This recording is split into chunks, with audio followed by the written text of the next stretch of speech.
Oh, are we doing this? I guess this is the first video of a series that me and my brother we were planning. We're gonna be the PHB, Petrol Brothers. We're gonna start talking about cars and the history of the last 100 years that brought us to the fun things that we enjoy using, but apparently they're about to go away with the electric era. But first, I need to wait for my brother to be here. I cannot do this on my own. Oh, I think I hear him coming.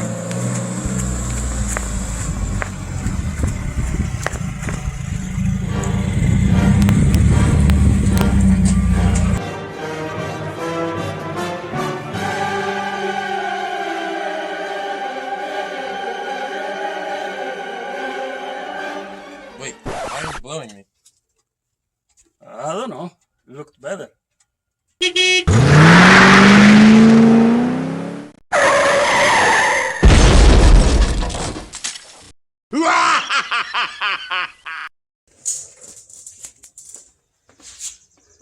Hey everybody, we are the Petrol Brothers. Yes, we are. Yeah, I'm Stefano. And I'm Gabriel. But I really don't call him like that. We're brothers. I call him Chucky most of the times. Yep. Yeah. That's because I was a mean, ugly little kid when I was a child. Yes, he was. Yes. Totally. We decided to do this channel because we are both very passionate about these things. Well, this is my car. Doesn't have anything to do with the brand, our channel. Actually, our channel is going to concentrate more on a brand of cars that doesn't have much recognition in history, and yet they did a lot, and it's Italian, like us. Fiat, which is one of the oldest car companies that was ever made. Is it? See, I thought it was Ford, but maybe that was just the assembly line they made. Yeah, that's correct. Ford is not the oldest car company. Technically, the oldest car company, unfortunately for us, it's Peugeot. Oh, stop! Oh, Yeah. That's terrible. Yeah, but they didn't invent the car. They didn't? What did they invent? Well, Peugeot technically back then was just doing industrial equipment and little home appliances like hand washers and things like that. Oh, okay. So it's not things like tractors like Lamborghini would have made. No, they were not there yet. No. So, yeah, technically Peugeot got to making vehicles a lot later than that. Yeah. So who invented the car? We invented the car. Yeah. Well, car Complicated? invention, it's a little bit more complicated, and man, I mean, you're talking about something that it's a little bit tough to discuss, also because it's a little bit difficult to define back in the history what you would consider a car. I mean, if I ask you, what is a car to you? Well, I think that if we look at cars nowadays, they all have 4 wheels. Maybe special ones have like 6 wheels and stuff like that, or tracks or something. But as far as the definition of a car, I think it's a lot to do with utility, fun, and maybe racing too, like us. We enjoy that. Yeah, you're talking as a true petrol head because we buy our cars to have fun, Yes. and obviously we modify them and so yes. I see where you're coming from, but in reality, the definition of cars over the years, it was a lot more bleak. And since our videos are not staged at all, my car Absolutely not. is putting out some documents. Whoa. And you see, if we look at the very first iteration of what we can define as a utility transportation vehicle, Okay. we go back to 1769, where Nicolas Joseph Cugnot in France made the first steam-powered carriage, and that was intended mainly for farming purposes, just to move dirt, Really? transport things. Apparently, it only had 3 wheels, it had no steering, and it could only go about 3 kilometers per hour, which is around a little bit above 1 mile an hour. Yeah, it's almost 2 miles an Yeah, hour, almost. 1.8, 1.6 miles an hour. Jeez. Yeah, and it didn't have steering. That's the thing. So Yeah, literally, so what do you do? well, the people that they were moving it, since he had three wheels, they would have to drag left and right the front single wheel to point it in the direction that they wanted to go. So it was two in the back, one in the front? Correct. Okay. Yes. And please, to all our viewers, we tried to do, to the best of our knowledge, research online and finding out the history of all these things. And we try to give you the best of the infos that we found. I'm sure that if someone digs deeper, they may find that we are correct, or maybe they will find that something is not 100% on point. But out of all the sources that I searched around, most of them brought up this fact that there was this tubular carriage that was being dragged around as it pushed itself forward, and it was a steam power. Absolutely. I didn't even know that before this video started, so... Yeah, I mean, Wow. one interesting piece of information is that in France, they were already trying to make the first buses, technically, already in 1800. Buses? How big were they? Well, they could hold all the way up to 12 people, but they were powered by horses. Not steam? Well, they tried to apply steam engines to help the horses because they were having issues with the horses pretty much stroking out as they were I bet. pulling. You think it helped much, though? The steam? Considering Did that it a steam suck? engine back then had the power of about 2 horses, Oh. I mean, it's not much. And I mean, it's crazy to think that just 10 years after this, Peugeot was already founded. Of course, and that was in France.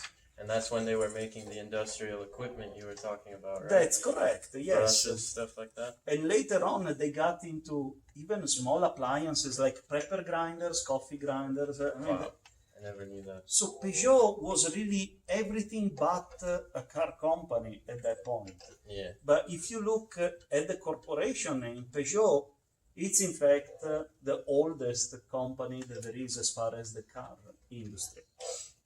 And if you look at when Michael Faraday invented the electric motor, you get up to Wait. 1821. There were electric motors back then? In 1821, they were invented, no the electric idea. motors, a lot before the fun ones that we have back there. See, that's crazy. That's a giant misconception. Everybody thinks that Tesla and all these new electric car companies are the only ones, but we had them back then as well. That is That's correct, crazy. and I love that you brought up Tesla because when Michael Faraday invented the motor, the electric motor, he didn't make just one version. He made both inductive motor as well as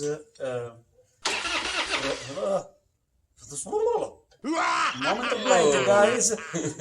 He also made the reluctant motor, which they use the magnets to repel the rotor instead of attract it. And that's an important piece to the puzzle because the reluctant motors, they have very, very few applications over the years until just a few years ago, Elon Musk decided to restart using them on Tesla cars, and he figured out that that design of motor was actually more efficient than the inductive one. Wow. I had no clue. What was the difference between the two? Well,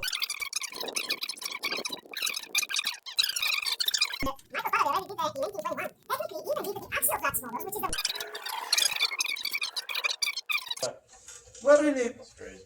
moving away from our main thing because in 1821 Michael Faraday made the electric motor, and then in 1839 Gustave Trouvé, again in France, he made the first concept of a tricycle powered by an electric motor.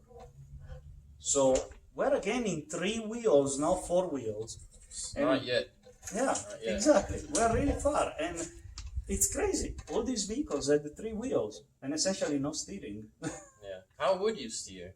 Would it be a wheel or a handlebar? I'd say like those, the handlebars. Handlebars. I think that would make more sense. Yeah. So we have to jump basically an additional 30 years. 21 years. 20. To get to Germany in 1860, when Siegfried Marcus made the actual first engine prototype. And we're talking about the internal combustion engine.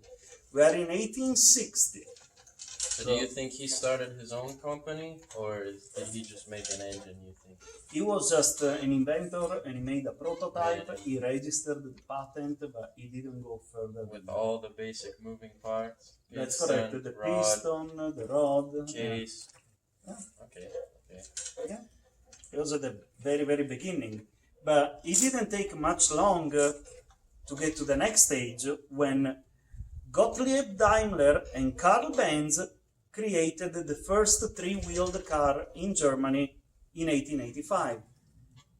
Again, three wheels. 3 wheels? But it had an engine this time, right? It had an engine, and it had a handlebar to steer, and it was all mechanical? Oh, man. all hand controlled. Yeah, but okay, this is where things get kind of weird. Why is that? Well, there is a lot of documents online that they say that the wife of Karl Benz was more involved in the project than he was himself. So, her name, do you know her name? I know it. Beth? It's Bertha Benz. Bertha Benz. And surprisingly, I think we were talking earlier that she wasn't around a lot. She was doing her own thing to help with the invention of the three-wheeled car. Well, she was actually using the car. She was using it to run errands, and she was driving all the way to Berlin, which happened to be 100 kilometers away from their house. So it was about 65 miles drive that she was doing once or twice a week on what it's recognized to be as the first prototype of a car. You think was it a one-seater? I don't know. Actually, it was basically a bench because it's hard to talk about cars at this stage because we're still talking about carriages that used to be dragged by horses. And they are being converted by adding a motor. Okay. But we are still at the horse and carriage stage. So we are in 1885, and technically we're still using what the Roman Empire was using back in the year 0. Horse and carriage. Except basically now we have, instead of a horse that you pull the leads and everything to steer, we have another wheel and an engine under you. Correct. Yeah. It's kind of weird because the engine was only on one wheel. In the back? Yeah, because they didn't have the differential yet. So it was a single wheel that would push this carriage forward. Attached by what? A chain? It was a belt actually, the first one. Wow. It was a wide belt, if I remember correctly. If you look around, you look at pictures online, you can see it was very, very rudimental and fairly narrow. I mean, modern cars are a lot wider than the horse and carriages were because, this is really fault to the Roman Empire, but the Romans, they figured out that the most efficient way to make a horse and carriage was to have 2 horses in front of you. So the best width for the carriage was based on the width of 2 S's of an horse. So the carriage is wide as much as 2 horses S, which coincidentally happens to be the reason why the space shuttle was as big as it is, but that's a whole different story. That's another video right there. I wouldn't say it's a video, but it's gonna be a fun fact. Anyway, 1885, we have a 3-wheeled car that only has 3 wheels. Exactly. And then shortly after, 4 years later, we go back to Peugeot. Yes. Which created the steam-powered, let's see, what was it? The steam-powered carriage for farming? Well, no, it was actually engine. It was, they used an actual engine. Oh, they did? Yeah, and he had the 4-wheel, but it was just a carriage. It was right, no, I'm saying they upgraded from the steam-powered stuff to the 4-wheeled carriage with an engine this time. That's correct. 4 years later. So, all of a sudden, we are in the end of the 1800s, and all of a sudden, we see are starting to see internal combustion engines that they are taking over. Despite the fact that electric motors at this point already existed for 60 years, the internal combustion motors are starting to come forward as a preferred form of transportation. But we're still playing with literally taking a carriage, bringing it to our Mr. Peugeot, Mr. Carl Benz, and say, hey, I'm tired of having horses in front of it, put a motor on one of the rear wheels. Makes sense. And it takes another couple of years. In 1891, Carl Benz, along with Wilhelm Maybach, they actually engineered from scratch what it would become an actual car that had four-wheel steering. In fact, the design for the steering wheel came from Wilhelm Maybach, that made the first car with two wheels that steer. Wow, that's actually pretty impressive because only a few cars nowadays have four-wheel steering, and those are the very top of the line. Well, super technically, cars. it had the four wheels, but only the front ones were steering. Oh, you said four-wheel steering. Yeah, no, sorry, four wheels with the steering. Oh, I see. Little My confusion. And that's the fun part of being from another country. Technically, we are Italians, and you can tell by my accent I'm not from around here. But guess what? Let's bring the Italians in the picture now. Are we talking about Fiat? Yeah, because Fiat arrived in 1899, just a few years after. And although they were doing just carriage conversions at this point, they made an invention that it's currently used in every car today. What invention is that? Well, it was something really basic, but you remember what we said earlier about Bertha Benz driving a car with a lot of levers, one to steer, another one to accelerate brakes? Well, Fiat had the idea that it would be easier to brake with the pedal. And in 1899, the Fabbrica Italiana Automobili Torino, the Italian factory of cars from Torino, invented the brake pedal. I didn't know that. Did they invent the gas too? I'm not sure if they got to that. I think that came afterwards, and we should go on with the research. But it's interesting to see that Fiat came about before actually Ford. Ford arrived in 1905. What year did Fiat come? 1899. Oh, okay. Yeah. And Fiat was just a garage where a small group of people were doing carriage conversions. They were not yet engineering the car top to bottom, all the way from scratch. Which is crazy. Now, it's interesting to say that in those years, someone else from Germany, a brand known as Opel, which here in the US was sold as a Southern. Is it? Yeah, because it became part of the GM group. I didn't know that. Yeah. They were the first ones to have actual seats in the car. So did they invent the seats? Or they just... Let's say that they Put invented the cushioning seats okay. instead of a wooden plank where Yeah, I you would sit say and that. go. I mean, it would kind of suck to ride on wood planks. Yeah, that would suck. A nice leather cushioned seat. Much better. So, 1905, that's when Mr. Henry Ford had the idea that made the car something that could come in the hands of everybody. That's true. And what car was that? The first one? Model? I think it was the Model T. Model T? I think One of it those. was. I'm not 100% sure, honestly. I didn't go that forward yet in the search.